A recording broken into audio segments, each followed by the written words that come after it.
Hello, welcome to Terry's Kitchen, where we talk food, faith, and family.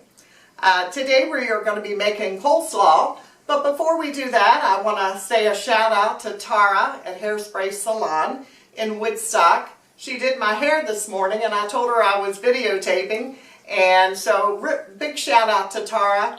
And Tara, I want you to know that Mom said she loved it. She loved the color and the cut.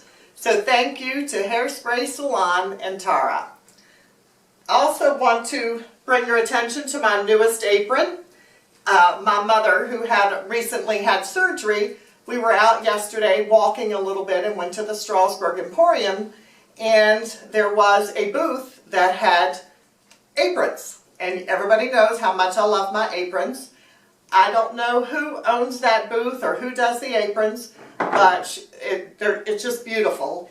I love it. It came with the tea towel. And also, I just want to thank my mom because she bought it for me. So, but attached to the apron was a little poem story about aprons. I don't think our kids know what an apron is. The principal use of Grandma's apron was to protect the dress underneath. But along with that, it served as a pot holder for removing hot pans from the oven. It was wonderful for drying children's tears, and on occasion was even used for cleaning out dirty ears.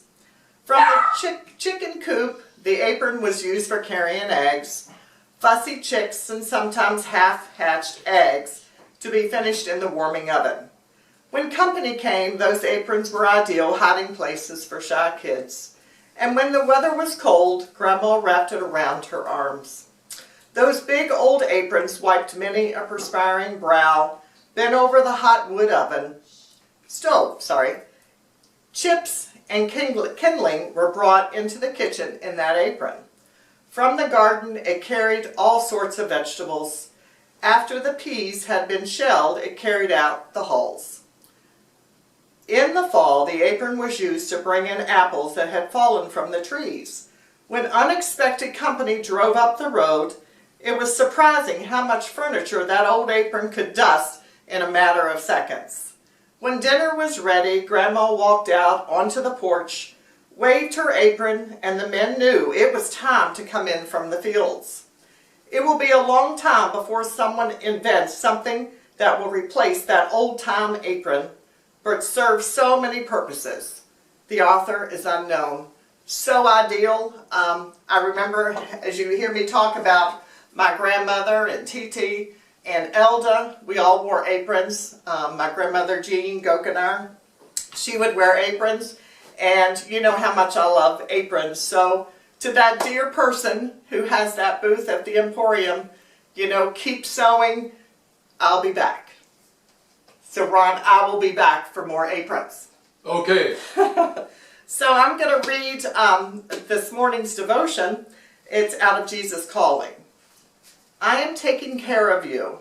Trust me at all times.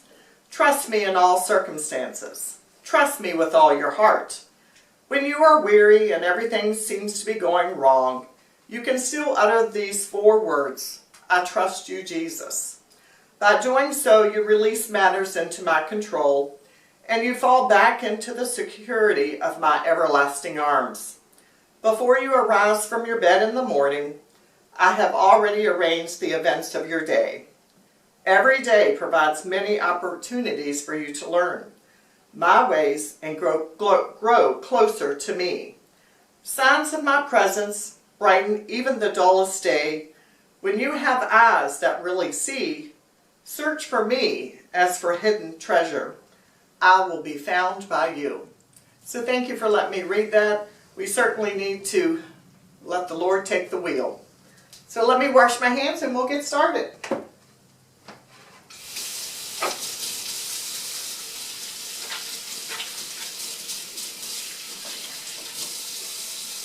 I'm going to use my new tea towel. Hands are nice and clean. All right, so today, this evening, we're having country ham pot pie, and with pot pie, we do like our coleslaw. I make coleslaw a lot, and some varieties through the years of making coleslaw.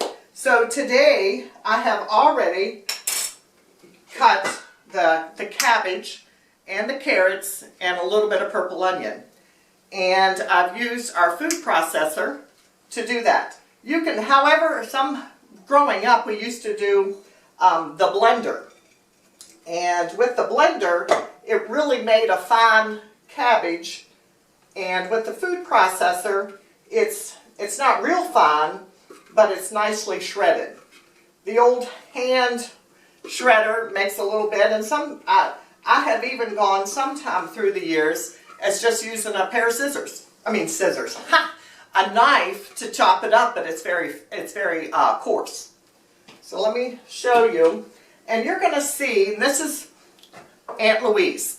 She always told me, you see the pretty green specks of cabbage? I've taken the darker leaves. This is a head that I've cleaned as well, but like these outer leaves, clean them good and maybe put one or two of those leaves in while you're shredding your cabbage, and it's going to give you that pretty green, not so much the white part of the cabbage. So I just wanted to show you that. Also, when I'm doing my carrots, I clean these real good, cut the ends off, and I do not peel it because Aunt Louise always said there's a lot of nutrients in that skin, and because it's going to be chopped and shredded, you're really not going to see the skins of it. So just wash them really good and use that. There are times, and today is one of those times, that I will put some onion. As you can see, for this big bowl of cabbage, I only have about just a little chunk of onion if I decide to use it. You do not need it, that's optional. But as you can see, I've got my purple onion. So you can see, as I said, the pretty carrots shining through, the pieces of green leaves shining through, and a little bit of that purple. It makes it very appealing. So get my hands out of the cabbage. So to make the dressing, now this dressing is Aunt Louise's dressing. You hear me talk about Aunt Louise. Aunt Louise went through a health kick and she said, I'm not going to use all that mayonnaise. So she said, Terry, we're going to try something. So I have some milk.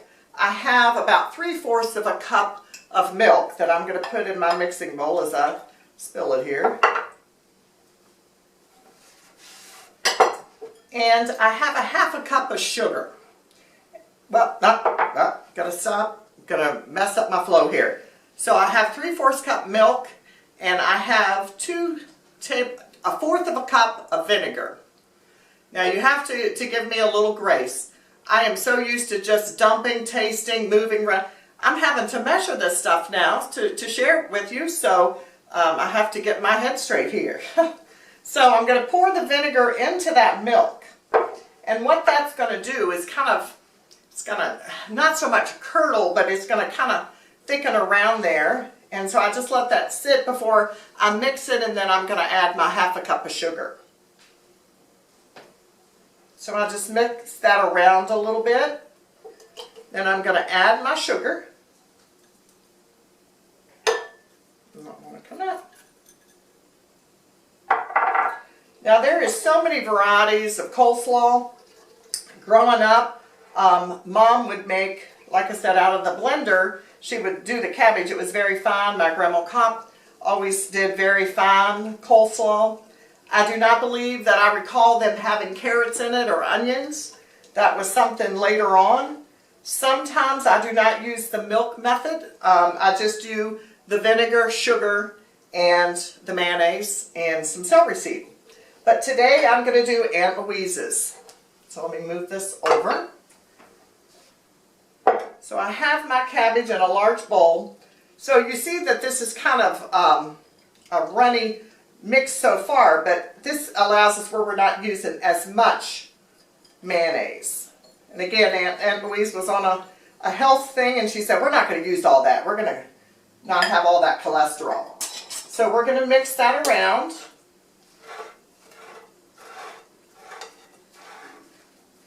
And then what you're going to do, we're going to start adding mayonnaise. Now I put about 2 cups of mayonnaise in my bowl here to measure it out, but I'm not sure we're going to use all of that. And at one time, I was thinking, this was many years ago, I wanted to make, because I always would get compliments about my coleslaw, that I wanted to have Terry's slaw. And I wanted to start selling it. But that didn't happen, and that's okay. So we're going to mix that around, because this, when you use the milk as kind of your base, it's going to be a little watery when you go to serve it versus just using the mayonnaise. But that's okay, and just the main thing is it tastes good. So on the recipe, I will do both dressings that I use, whether it's the milk or just the mayonnaise, and just try it out and see what you think. Have fun in the kitchen. That's the key thing. I think that I'm just going to put another, so I used about 1.5 cups of mayonnaise for this. This is 1 head of cabbage. And then I'm going to taste it here with a spoon to see how I did. See if I have the right combinations. If you can let your coleslaw just kind of sit in the refrigerator for at least a half an hour before you serve it, those flavors are going to come through. And when I started adding the onion, people would say, boy, that's good. And what is that? What am I tasting? And again, it was just that little hint of onion. So let me get my clean spoon here and just sample, because you know a cook's got to sample how everything's going to taste.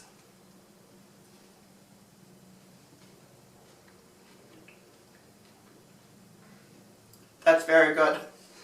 I am going to be ready for some coleslaw and country ham pot pie. Maybe throw in some country green beans too.